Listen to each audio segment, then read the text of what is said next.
জগদ্দলের মেঘনা জুট মিলের ঠিকাদারদের কাছ থেকে তোলা চেয়ে না পাওয়ায় ঠিকাদারদের মারধরের অভিযোগ তৃণমূল নেতাদের বিরুদ্ধে। অভিযোগ ব্যারাকপুর সাংসদ পার্থ ভৌমিকের নির্বাচনী এজেন্ট তৃণমূল নেতা সৌরভ সিং ও তার দলবলের বিরুদ্ধে। এই প্রসঙ্গে প্রদেশ কংগ্রেস সভাপতি শুভঙ্কর সরকার বলেন, লড়াই করছেন, আমরাও আজকে এসেছি আমাদের রাজনৈতিক সত্তাকে দূরে সরিয়ে আপনাদের কাছে।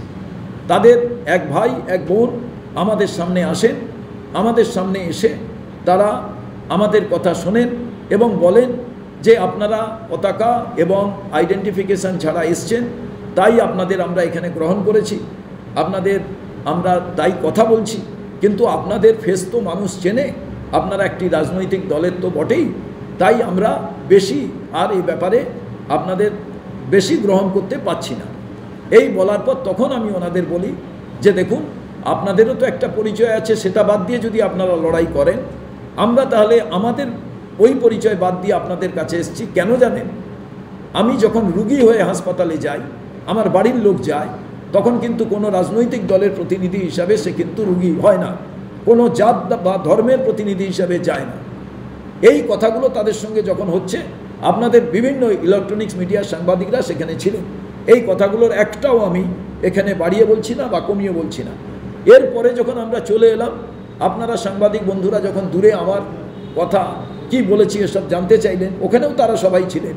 সেই সময় দেখলাম বাইরের ভেতর থেকে গো ব্যাগ দিচ্ছে। তো এই গো ব্যাগটা তারা কিন্তু ওই সময় আমাদের বলেছিলেন যারা রাজনৈতিক কোনো ভাবনা নিয়ে এখানে আসবেন তাদের আমরা গো ব্যাগ দেবো। এবার সমস্ত আপনাদের ইলেকট্রনিক্স মিডিয়ার বন্ধুরা এলেন আমার কাছে, এসে বললেন গো ব্যাগ দিচ্ছে। আমি বললাম ওরা তো বলেই ছিল, আমি তো এখানে কোনো আইডেন্টিফিকেশান নিয়ে আসিনি, আমি উত্তর 24 পরগনায় থাকি, পশ্চিমবাংলার বাসিন্দা। এই ডাক্তারবাবুরা যে কাজ করছে, অনেকে তাদের নানা রকম কটূক্তি করছে, বিভিন্ন রাজনৈতিক দল যারা পশ্চিমবঙ্গের সরকার তারা তো তাদের কটূক্তি করছেই, তা ভাবে অন্য আমি দেখছি বিজেপির অনেক বড় বড় নেতা তারা তাদের অনেক রকমভাবে কথা বলছেন।